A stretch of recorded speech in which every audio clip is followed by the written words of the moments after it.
In this video, we're going to take a look at an ankle inversion PAILs rails on a slant board. Now, a movement like this is fantastic for opening up workspace in our ankle joint. Typically, when we consider the ankle, we consider its ability to dorsiflex, that idea of bringing the toes towards the knee, or its ability to plantar flex. But a movement like this will actually look more specifically at this sort of idea of what is like tilting of the ankle between inversion and eversion. And what we find in people that lack an ability to plantar flex or dorsiflex in the ankle is that they really lack inversion and eversion. And that lack of inversion and eversion means that the joint itself is probably very restricted, and that by opening up this workspace, the joint has more room to actually dorsiflex and plantar flex.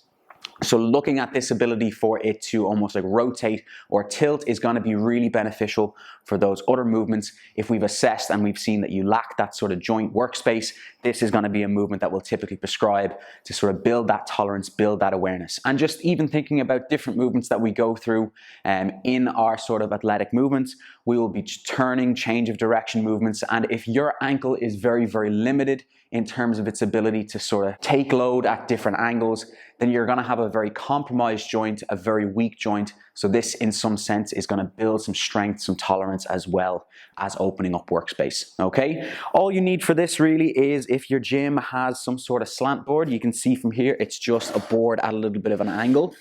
Board like this would be perfect. We can also set this up where we have, say, like a few books, some kettlebells, like the handle of a kettlebell or something like that as well. Something that you can basically sort of set what would be the kind of knuckles of the toes on, so that we can angle the ankle at a little bit of a kind of awkward angle. We're going to be doing a PAILs rail set, so we're going to time it and we're going to go through one round on one side and talk about what is the sort of positional setup, all the different things that you're going to be going through. I have it close to a squat rack, like a solid frame or something like that. You can have this close to a wall, something that you can kind of just lean onto and put your hands on. And you'll find because you'll be holding the stretch for such a long period of time, you do want to lean against something. So you can see here, this would be the setup here. I also have another sort of block to the side that I can stand on if necessary, that brings me along the same sort of level, because we will be sort of pushing ourselves. If I'm almost like entirely over the ankle, I'm actually going to be pushing myself sort of away from the board a little bit as well. Okay, but basically, let's get into our basic setup, and then we can go through some of the adjustments now in a second, and we'll set the timer as well for what is our PAILs rails round 2.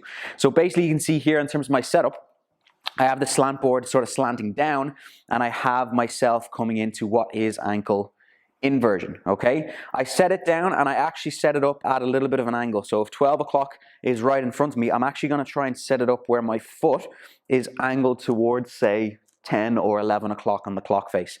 Okay, that's going to mean I'm just sort of angled a little bit. My heel is certainly lower than what would be my toes, and I'm going to almost try and splay my toes as well. From here then, if I sort of just let myself put my weight into it, I'm going to feel a nice stretch all the way down the lateral side of my ankle, in even to sort of the lateral side of what would be the right beside the malleolus and into the feet as well. Okay, let's set the timer from here, because we're going to go through some of those sort of key points of the stretch position so that we can find the best sort of line of tension for us and to open up some space in the ankle really. So as I said, we're going to do our best to sort of keep hand against the frame. That's going to help us just in terms of our balance, and I can even set my foot across to the side. So even if you don't have the sort of step, just make sure that you have a nice wide stance and you're setting yourself sort of away from the frame. We can even feel to some degree some sort of tension around like what would be the hip, the adductor, the abductors of the hip, just because of the angle that we're at. The knee is going to stay straight, and from here what you're going to do is, if you try to think of, you can see from here like a degree of rotation at the joint. All I'm trying to do here is search and scan for the stretch. I could sort of lean and tilt my body back, or I could sort of lean and tilt forward. And it's more than likely that pushing the torso forward and pushing the hip forward means that you're going to get much more of a deeper stretch sensation all the way through the back of the ankle, which is really where I want to feel that stretch. I want to feel the predominant part of this stretch all the way into the lateral side of this ankle, because that's where we're trying to address with this ankle inversion. So as long as you've got a stretch sensation coming from that area, there's not really much that you need to adjust from here. But if you're not really finding that stretch sensation, that's where I'm going to say start to move around, start to adjust things, and just sort of play around with your angles. As I was saying, the push forward is probably going to be the thing that gets you into that stretch position, but if you want to play around with sort of the orientation of the pelvis, of the hips, you're more than welcome to play around. It's more than likely going to be the case where you do this barefoot, because if you do this with your shoes on, you're not really going to get much of a feeling of sort of like the foot position, the angles that you're at with the feet, the toes. Really, you're going to have sort of a hard time really feeling for everything on the underside of the foot. And especially when we go for our actual contractions, it's going to be useful to be barefoot. So keep that in mind. We're just going to go into our first PAILs set. So I want you to take a deep breath in, pack it into your lower abdomen, get some tension even with the upper body. Very slowly, what I want you to start doing is imagine that you're starting to drive down what is your big toe and the knuckles of the feet into the slant board. So if I were to take my foot away from here, you're not going to do so, but you're actually driving down as if you're trying to evert the ankle. So everything that was just getting a stretch is now contracting as you try to focus on pushing your big toe down and on driving the foot into the slant board. Tension is going to go the opposite way in 3, 2, 1. Now what I want you to do is start to build tension as if you're trying to bring the inside of the ankle and make it shorter. So you'll see here it's already in a shortened position, but you're now trying to contract all the tissue on the medial side, the inside of the shin, all the way down to the foot, and you're trying to get more of a stretch sensation towards the outside of that ankle. Take a deep breath for me. Big exhale. Now let's relax everything. Let's reset the position and sort of play around with our foot if we need to as well. And we should still be getting a very deep stretch sensation on the outside of the ankle. So can be a little bit confusing the first time you go to do this, just because you've probably never pushed or pulled with these sort of areas or focused on them as much. So be patient with it. It's certainly going to get better over time in terms of exactly where you need to be sort of pushing and pulling from. But just remember, the focus here is on the ankle. So right on the medial side, the side of my ankle that's closest towards my midline, that side is in a shortened position. The opposite side, that side to the lateral side, that side is in a lengthened position, okay? That's the side where we're getting a stretch. We're gonna go for another PAILs round, so take a deep breath in. Very slowly now start driving big toe and foot down into the slant board. You should feel everything starting to contract on the outside of the foot.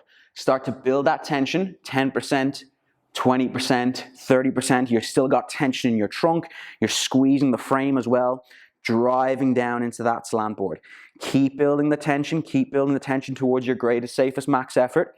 Now going the opposite direction, 3, 2, 1. Start pulling with the inside of the ankle. That ankle, that side of it that's sort of most shortened, try to think of shortening it even more. Really connect to all that tissue that should be contracting, and you should be feeling more of a stretch sensation on the outside. So tensing and contracting everything on the inside of the shin and ankle, and feeling that stretch get deeper and deeper on the outside. Now big breath again, big exhale.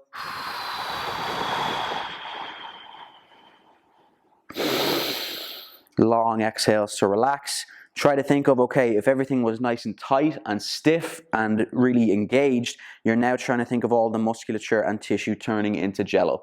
Holding the position, trying not to come out of it. Remember, with a lot of our PAILs rail stuff, if we come out of the position, we sort of lose that stretch sensation. We have to reset again.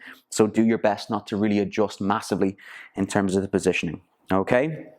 Almost there in terms of our duration and time. Remember as well, so now we're going to come out of it nice and slowly. So if you shift your weight over to the right hand side, just be careful sort of setting the foot and bringing it out. And just very slowly come out of that inverted position, okay? So complicated to some degree, but the minute you try this sort of a handful of times, it's definitely gonna be one that will take a few goes to get more confident with. Just even feeling the idea of, okay, if I'm in this inverted position, what part do I need to contract to bring myself back out of it? Really feeling everything from the outside of the ankle here contracting and pushing down as if you're trying to push the big toe down into the slant forward for your PAILs effort. And then your rails effort, you probably weren't able to see in the camera too much, but that rails effort is really coming from everything kind of here on the side of the ankle, contracting and trying to pull everything a little bit closer, okay? So really, really great movement, as I was saying, and very, very specific if you're having issues with the ankle joint, or if you've had issues with ankle sprains in the past. It's definitely one that we're going to bring in so that we become more aware of the tissue, learn how to contract it, and open up some workspace in the ankle joint for future work that we're going to do with it, okay? Questions? I'm sure there might be. Leave them in the comment section below. If you think someone would find this useful, be sure to share it, like the video as well. And if you want to see more videos like this in the future for athletes where I bring them through things on how to develop strength, how to develop power, speed, and mobility, then be sure to subscribe to the page as well. But for the moment, folks, I'll see you soon.